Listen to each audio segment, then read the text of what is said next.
Hello और स्वागत है आप सबका इस incredible platform of Alok academy पे।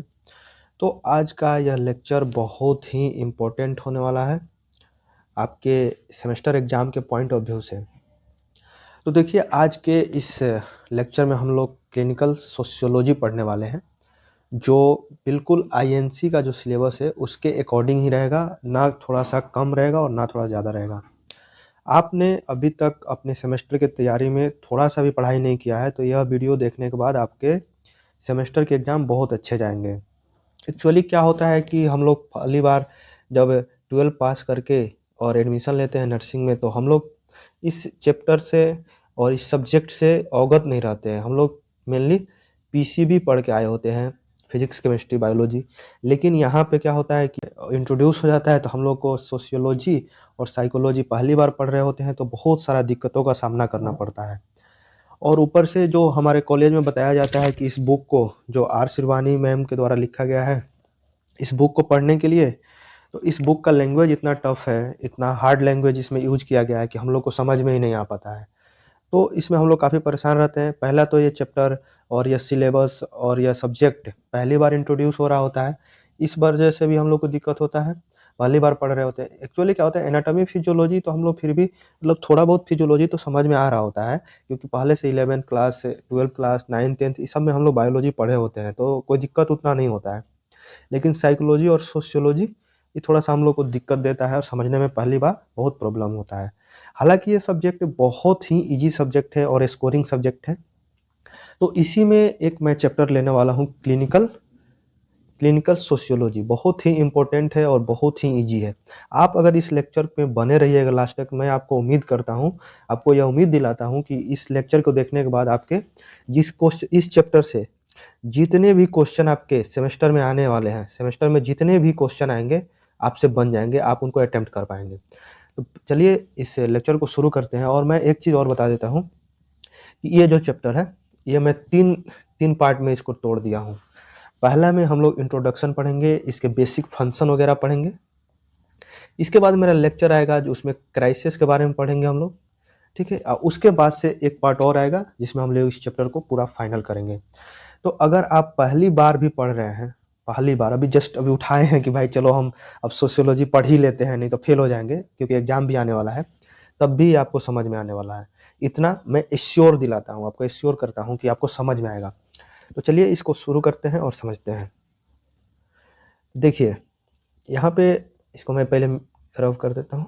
आईएनसी के सिलेबस के अकॉर्डिंग है, आपको बिल्कुल भी टेंशन नहीं लेना है कि हमको कौन-सा है। देखिए, ये जो बुक है ना, जो आर शिवानी, इसी बुक से ये सब कंटेंट लिया गया है और इसको मैं थोड़ा-सा सिंपल लैंग्वेज में बताने की कोशिश कर रहा हूँ ताकि सबको समझ में आ जाए। तो सबसे पहले इसका इंट्रोडक्शन देखते हैं कि इंट्रोडक्शन होता क्या है। 1 सेकंड, ये हट गया, सॉरी, सॉरी फॉर इनकन्वीनियंस। तो इसके इंट्रोडक्शन से स्टार्ट करते हैं हम लोग। Part of sociology, clinical sociology जो होता है, ये अलग से कुछ नहीं है।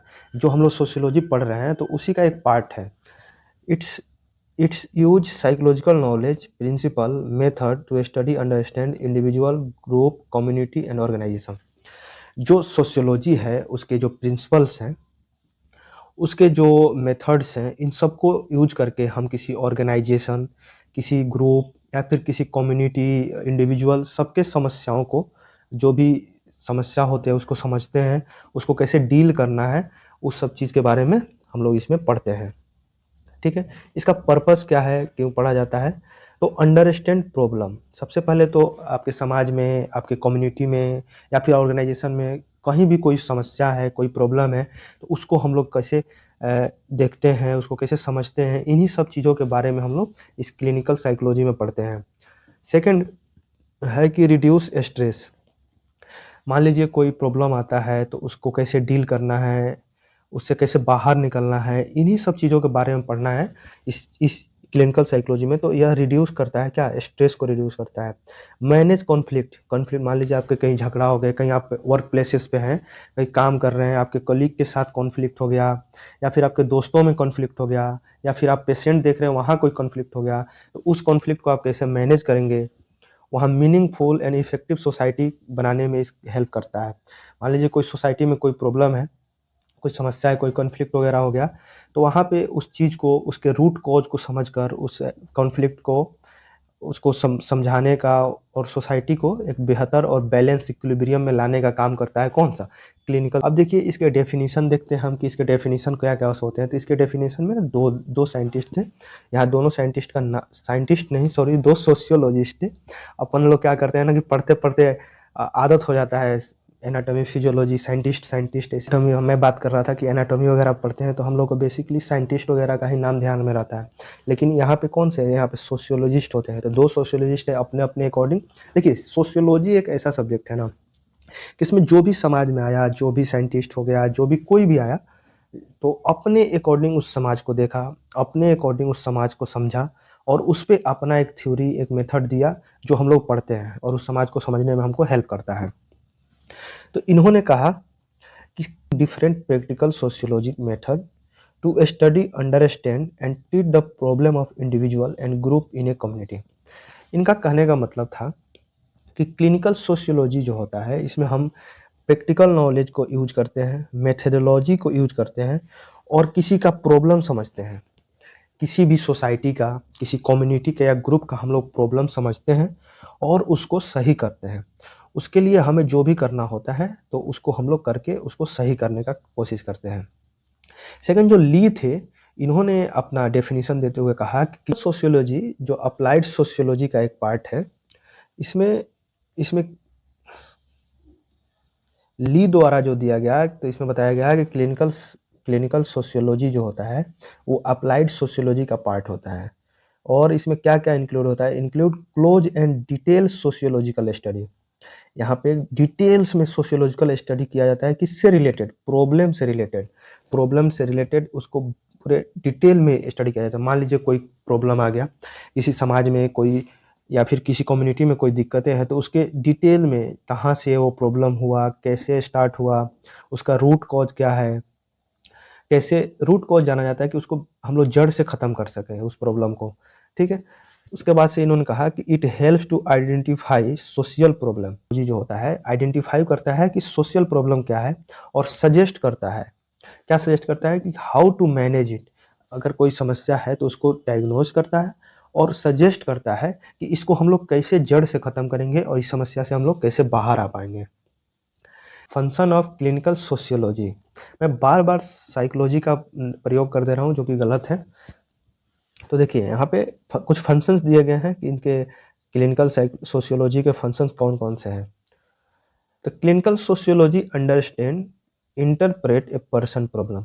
सबसे पहले तो क्लिनिकल सोशियोलॉजी किसी भी पर्सन का, उसके प्रॉब्लम को अंडरस्टैंड करता है, समझता है।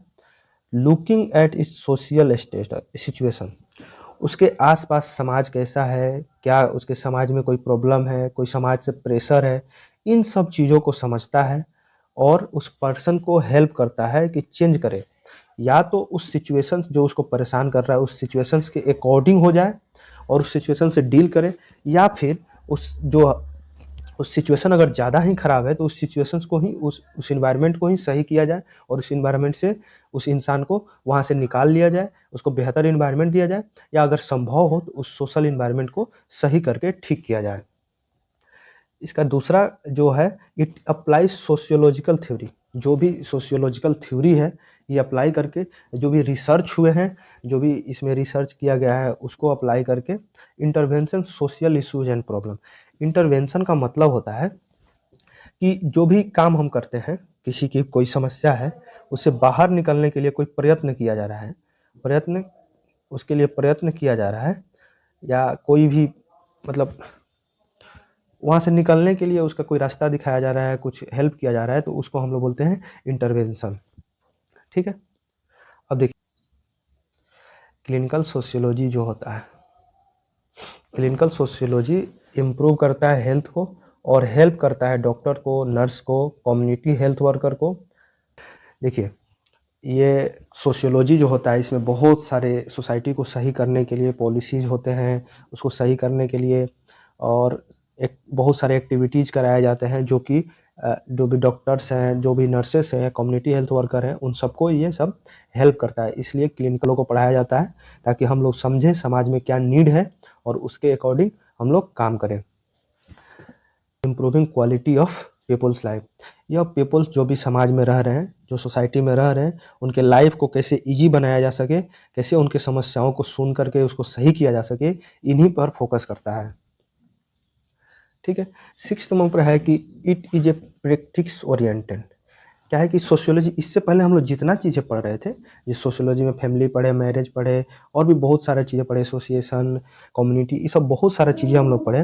वो सब क्या है, थ्योरेटिकल था, ये एक थ्योरेटिकल सब्जेक्ट है, लेकिन प्रैक्टिकल ओरिएंटेड है। प्रैक्टिस से आता है इसको वर्क विथ इंडिविजुअल, इंडिविजुअल के साथ वर्क करने में, group focus and case study, change oriented.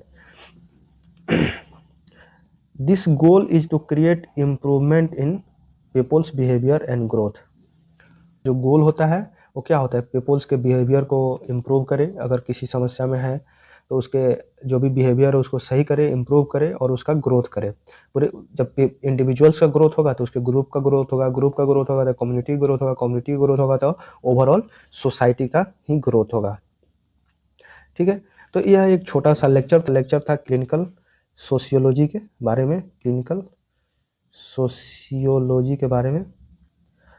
और फिर इसके बाद हम लोग क्राइसिस के बारे में छोटा सा एक लेक्चर आएगा। आशा करता हूँ कि आपको यह वीडियो अच्छा लगा होगा। अगर वीडियो अच्छा लगा हो तो इसको लाइक और शेयर कर दीजिए, सब्सक्राइब कर लीजिए ताकि मैं नेक्स्ट वीडियो जब भी अपलोड करूँ तो आपको पता चले। और मैं एक बात कहूँगा कि जो भी मैं ये जो पढ़ाया उसका नोट्स आपको चाहिए तो मैं नोट्स भी आपको प्रोवाइड करा दूंगा। अगर आप अपने से एक बार पढ़ लीजिएगा तो ज़्यादा अच्छे से समझ में आ जाएगा। इसके नोट्स के लिए आपको टेलीग्राम चैनल पे आना होगा, मेरे नीचे डिस्क्रिप्शन में लिंक होगा टेलीग्राम चैनल का, वहाँ से आप इस नोट्स को डाउनलोड भी कर सकते हैं। Thank you so much for watching this video and keep supporting guys. Thank you, love you all.